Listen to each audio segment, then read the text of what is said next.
Welcome to Invest. Talk about investing, finance, and professionalism for today's items only. The investment talk today would be Ethereum TKTH. First, just want to say happy Monday, everybody. Have a great weekend, by the way. Respect to recording time of 9:17 a.m. on the Eastern Time. Ethereum current trading $3,081, down about 1.61% so far. Respect to overall crypto market, besides selective coins that are more on the altcoin side of the spectrum, Solana is currently up about 7.43%, XRP is up about 1.50% so far, which we will go through subsequently in the technical section in this video. With respect to Ethereum, just to keep tabs on what happened last week, right? Let's just use the 7 days reference, right?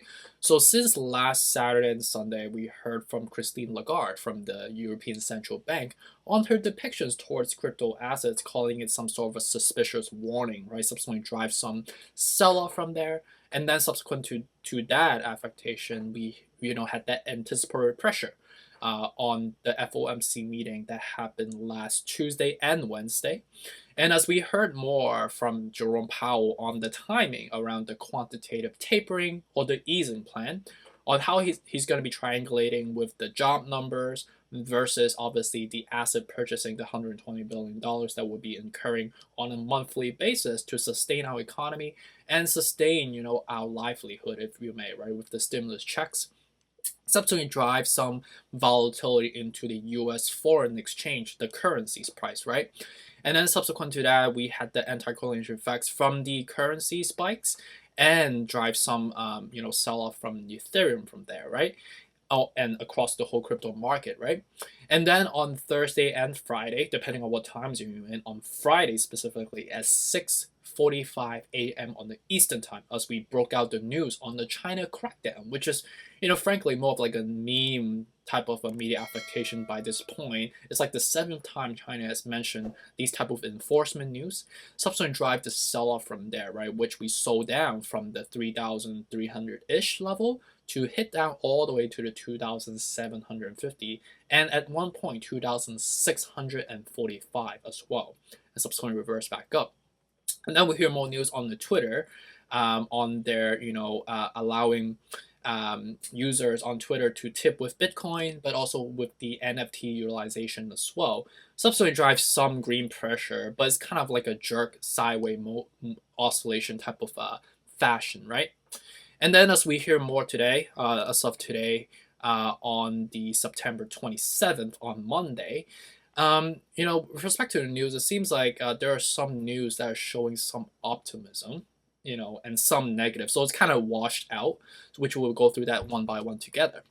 So with respect to Bazinga 2 hours ago, talk about Tesla FSD button, Ethereum rebound, Netflix crypto documentary, Bitcoin predictions, Apple charging woes. These are the headlines that, basically Bazinga is like just dropping on us as the key macro drivers that are driving major volatilities across the market, right? Which we can see that Ethereum is one of the depictions in the article, which we will go through a little bit more. Is this really a rebound in a technical perspective, right? And then on the other one, on CNBC's, my favorite news channel again, 8 hours ago, talk about major crypto exchange stop letting Chinese users sign up after Beijing renewed crackdown. Okay, so this is another regurgitation news. I think this is like the 8th time we've heard so far, and this is one of the reasons why we're driving some sell-off despite the normalization that we saw yesterday, right? Because of the JP Morgan news talking about their institutional clients shifting their equity and their Bitcoin holding or other respective currencies or assets to Ethereum, will subsequently drive some surge, right? Calling it whale piling in their research report, right? But it seems like we're normalizing from there, right? And then next one on Bazinga 12 hours ago, talk about Ethereum on a strong rebound as Bitcoin leads crypto market, shrugs off China's up-teethed band, and Dogecoin flat, and I think there's some grammatical mistakes in the sentence there. But anyways, I think what the author is trying to say is that Ethereum is on a strong rebound. But we have to take a look at the technicals to get together to see if that's really true, right? And then the other one talking about viral side-eyeing Chloe. So which is like a little girl in like a baby seat and she's like looking on a sideways fashion, like kind of have that judgy look. As a meme NFT, it sells for $75,000 to a Dubai-based company. So it's like another picture, a JPEG format picture, as a form of obviously Ethereum-based NFT, sold for $75,000. I don't quite get it, or do I understand how to appraise something like this?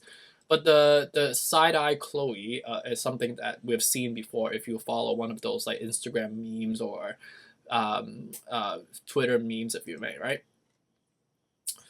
And then the other one is talking about 18 hours ago, Ethereum price get back to $3,000 as institutional investors piles into Ether's futures. So this is something that is questionable. You know, remember, the whales or institutional investors are not incentivized to tell you their actions, right? There is oftentimes they do the opposite, right? So we have to really understand with respect to the technical analysis. Yes, we have reached above 3,000. Yes, we understand that there's some news around the whales piling in, and there's some, obviously transfer of one asset to Ethereum to another. And also there's a rebound effect that's also, in this equation at the same time. So this is something that's questionable. This could be just a bullish news to try to encourage investors, especially on the public side, to come in alongside with the whales and the institutional investor, and subsequently the whales could just drive consecutive negative news days onto keep making you holding your bag, if you may. So let's take a look at technical now. And I think on the news front, there isn't really much that is worth mentioning. Beside that, we basically cover majority of the news so far. So with respect to Ethereum right now, we are trading at the $3,083, down about 1.56%, recording us up 9:24 a.m. on the Eastern time. We could see that we opened below the 3,150. I know at some point we did test the 3,150, but as we got there, we immediately got canceled out. And the reason we got there is because that's a resistance level, right? And for us to sustain and keep leaping up, we have to crack through the 3,158 per the technical analysis. And if you check on the platform, you'll see that that's the level that we basically reverse back down, right?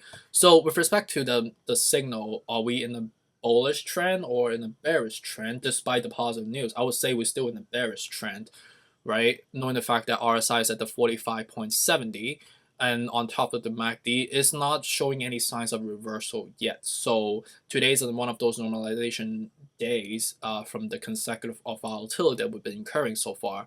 So again, the playbook is still the 3,000, 2,700, 2,450. And I think technically we should continue to do so also on a sideways fashion, knowing the fact that we are leaning towards the later part of the panic stage to more of the depression stage, which is going to be a long durations of just like them slowly ripping off the bandage, if you may, right? So, this is a game of patience, ultimately, what I'm trying to say. And I think the durations for this rip off the bandage affectation, if we are going to be continuing the market cycle, I think, until the end of this year, it wouldn't be surprising to me, knowing the fact that the equity side should technically incur some Santa Claus rally, contingent on obviously the FOMC meeting that will be here in November, but also with respect to the hedge fund window addressing at the same time, we should see some volatility.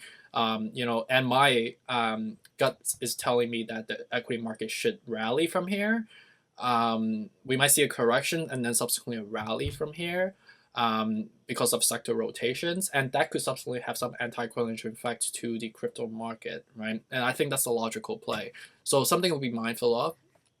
So no need to like think about like fear of missing out or like worry about like, oh, are we gonna get to the lower level soon? I think because of the fact that if we follow fundamentals, we should technically do so. Again, I'm not a wizard. I'm just reading what the chart's telling me.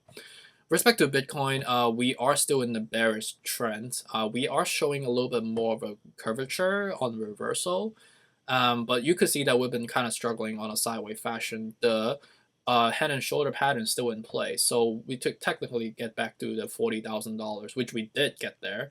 But for me, I think I would start incurring like at the 37 and 34 respectively. Dogecoin, again, the right level is the 20 cents. So I think, to buy now is not a bad level. No, in fact, on the scale is 34 out of 70. So I think Dogecoin is actually quite interesting to buy at the moment.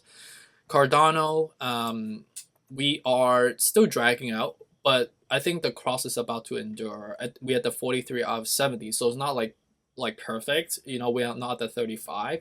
But I think with respect to the trends that we at right now, I think it will not be logical for us to sell all the way down to like the 145. I think we will see some sort of a rally going forward. No, in fact, they've been kind of dead in the water so far. We might see a little bit of sell off back to the $2 and then continue to rally from there.